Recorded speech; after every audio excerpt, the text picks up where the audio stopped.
Hey everyone, and welcome back to Joey's Retro Newscast, where I go over the top news of the last week in retro handhelds, retro gaming, and just gaming in general. As you can see, Under Armour didn't pay for their sponsorship this week, so we are unbranded this week. Let's just jump into the news. First news of the day, and the one that probably impacts me the most, and maybe some of you, but Nether SX2 and Aether SX2 are going to be blocked by retro achievements at some point in the future, and it doesn't sound like it's too far away. In fact, it's actually supposed to be blocked right now, and the devs have said that they haven't cracked down on it just because not a lot of people know that apparently Aether SX2 and Nether SX2 are unsupported for retro achievements. And I didn't know this either. For those of you out of the loop, both of these are PS2 emulators on Android. Basically the only two that are currently available for Android. And if you block retro achievements on it, we will have no way on Android to earn retro achievements for PS2 games. So you can see why this is kind of a big deal. Now, when you couple this with the fact that GameCube retro achievements just launched on Windows and it isn't available on Android, at least not yet, it becomes a scenario where high-end Android is starting to look not too good, especially if you're somebody like me who loves retro achievements. Becomes a scenario where you would rather go for an x86 device because that's where you're going to be able to earn them. And on Android, you're basically stuck with no GameCube retro achievements, no PS2 retro achievements soon. You can't play Switch as much because it's not being updated and all of that sort of thing. And it starts to impact a lot of the high-end Android devices. Now, personally, I've been using my Odin 2 Mini for PS2 retro achievements, but ever since my Ally X arrived, I've been using that for all of PS2 and GameCube and all of that, just because I love the X and it's so good. I love the Mini too, but the X is obviously better in a lot of different ways. So I'm curious in the comments, how many of you are impacted by this? How many of you like retro achievements like I do? And are you planning on, if this happens, moving a lot of your stuff over to an x86 device or back to Windows or PC or whatever it is? So let me know in the comments. I'm also curious if this impacts your decisions for anything else you're going to buy.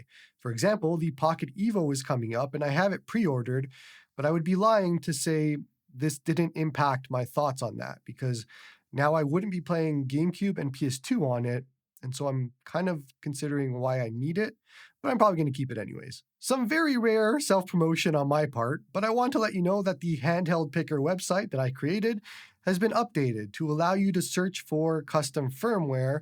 And I'm going to use custom firmware, even though some of them are just operating system updates and all that sort of thing. But we're going to say custom firmware. So you can search devices by that to see what's using ArcOS, what is using MinUI, what is using any other custom firmware that you can think of, and you can search it now. I'm not going to claim perfection on this. It was a big manual process on my end with just going to a bunch of different GitHubs, a bunch of different websites, and consolidating all the information that I found into my table, but I think 99% of it is correct, at least, or there. So if you see anything that looks wrong, let me know, but it should be all pretty much correct. Once again, I hope that this helps with filtering out devices and searching devices and helping you make a decision on what's best for you. Jumping over into device news now, and I found it a little weird that we didn't hear from Anbernic in 2 weeks, and then I guess they just had a week off because we heard from them in the 3rd week, and we have a new Anbernic RG40XX-V coming, which is a vertical. Now, obviously nobody's surprised. This was leaked a while ago, and we knew that something was coming like this, but we didn't know the colors, and blue and white look absolutely amazing on this. So much so that I was contacted the other day to let me know what review unit I wanted, and I chose blue, but I think I'm going to have to buy the white as well because it just looks so good. But I have no use for any of this. I'm not going to use it probably. It's just going to look very nice sitting on the shelf and for the first time using it and all that sort of thing. But another H700 device just doesn't interest me. And we'll talk about that now, what the specs are. Now, the assumption obviously is that this is the 40XXH, but vertical. So all of those same specs on the H700, the 4x3 screen, 640x480, Wi-Fi, Bluetooth, all of that jazz. All the same thing here, it's just a vertical and one stick, which I think that shouldn't be there. I don't know. I think a lot of people are going to be conflicted on this one. When I see this, I think about how clean it would have looked without that stick. And I think it would have looked a lot better, but people are going to want that stick to play some games, I guess. But I mean, with all the choices you have, this would have been great if you could just not have the stick, and you could probably remove it, but it's not the same. For me, the best vertical in this price range is still the Powkiddy RGB 20SX. Has a much better screen than this does, has all the other same specs, and everything else is pretty much the same, but this is another option for people that want Anbernic and I guess something like this. I think this might look a little bit better than the SX. I love the transparent blue on the Powkiddy, but the blue on here and the white look really good. So I'm probably just going to review this and it'll sit on the shelf and look really pretty. But I mean, it's better than most devices where it looks better. Now, if you have a bingo card ready, you can mark off copying Ioneo's DMG design on this one because it's very much the same thing. But let me know in the comments below if you're interested or excited about this at all, and I'm curious why. However, you might want to wait for the next story before you even think about buying this one. Anbernic has also teased another handheld coming, and it is the Cube XX. And it comes thanks to a random post made by, I don't know who he is, Anbernic's CEO, leader, strategic advisor, whoever he is, but it's Max Zhu, and I think he's the CEO of Anbernic. Either way, he's teasing that there's a Cube XX coming, which we can probably assume is just a 1x1 720p device with an H700 processor and in that price range instead of the Cube's price range. So yeah, I have no idea where that rumor came from that Anbernic was done with H700 devices, but they're not done at all. Speaking of the Cube's main competitor, the ZPG A1 Unicorn, has just released 2 new colors. Now, let me take you back to before the Cube and the Unicorn released. And remember all of those leaked colors and how cool they were for both devices? And now you look at the released colors for both of them and you're like, what happened?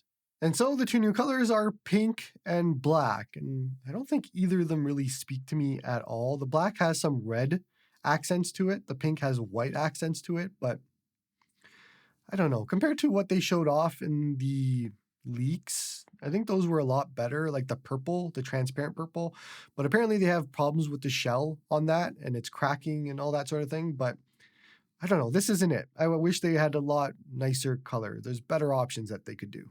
Did you buy the MagicX XU Mini?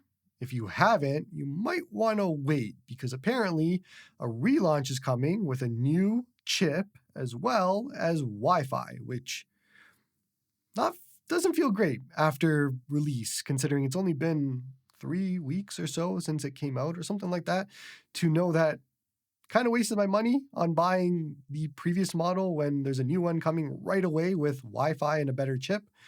So that doesn't feel good.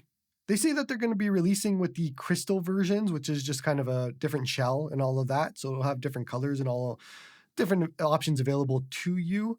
But I reviewed this. The software is pretty bad out of the box, and there's a bunch of different issues with it, but it doesn't feel good. No matter which company would have done this, it still doesn't feel good to kind of bait and switch this way. You just signed up a lot of people who are excited for your handheld. And one of the main complaints from a lot of people is the lack of Wi-Fi. And so I get that you want to fix that, but doing it so fast, it feels like I wasted $50 when I could have just waited and grabbed this a month later and in a better spot with a better chip and all of that. So it's weird. I don't know. I know a lot of people aren't going to care about Wi-Fi because they don't like convenience, but Wi-Fi is a pretty big addition. A better chip is a pretty big addition. And you have to imagine that's not going to be where it ends. There's probably going to be some other quality of life changes that they're going to make on the internals and maybe externals that'll make this a lot better of a device than the one that was just released a month ago. So that's kind of where I stand, but just want to get it out there because if you are considering buying this, maybe just wait a few more weeks and grab this new one instead because it just makes more sense. GKD has the Bubble coming out soon, and they're showing off some samples now on Twitter of what it looks like in a black and red variant. Now, for anybody that wants to get super excited about a GKD release, you should know that the GKD Pixel came out, had broken software on it. They decided and chose not to fix it. They then discontinued the GKD Pixel after a few months, and now it's kind of a rare device that you can try and pick up for a little bit more money, but the point is they sort of released it, abandoned it, didn't fix anything, and I think they were quoted as saying, you guys can fix it, or like, we're not fixing anything sort of thing. I don't remember, don't quote me on that one, but it was something to that effect. And so before you get excited about this, design is only one part of the handheld manufacturing process. You can't just design a device and release it and then say, okay, here you go, and we don't care anymore. So GKD is one of those that are on my list now of, I'm going to be very wary about whatever they release next because of what they did with the Pixel, and that didn't feel great. And it's somewhere behind there, and you can't even see it because it's green screen, but my Pixel's somewhere there. If you're asking me, I don't really trust GKD after the Pixel, so I am likely not going to bother ordering this. I'm going to throw them under the MagicX bucket of companies where I'll keep an eye on you, and if you start to fix things, then maybe I'll check you out again. But as of right now, there are just so many better handhelds and better options and better companies that just not interested. If my videos have been helping you, consider supporting me on Patreon, or just give this video a like and a sub. You can also come join me on the Discord to talk all about these retro handhelds and a lot more. I also want to know, since it's been a very long time since I've started this newscast, how's it going? Do you like it? Do you like the format? Do you have any changes that you want to see? Any thoughts and comments and criticisms? I'm curious, so let me know in the comments. I've never asked before, and I kind of just assumed that everything was going good, but let me know if there's anything you don't like or if there's things that you do like about the newscast. Just one thing on our game news, and then we're going to wrap up for today, but Red Dead Redemption's PC port seems to be coming very quickly. It was hinted at in the PlayStation page for Red Dead Redemption. Somehow there was a PC sentence in there, so we know it's coming. It's been a secret, not really a secret, for a while now that it was coming.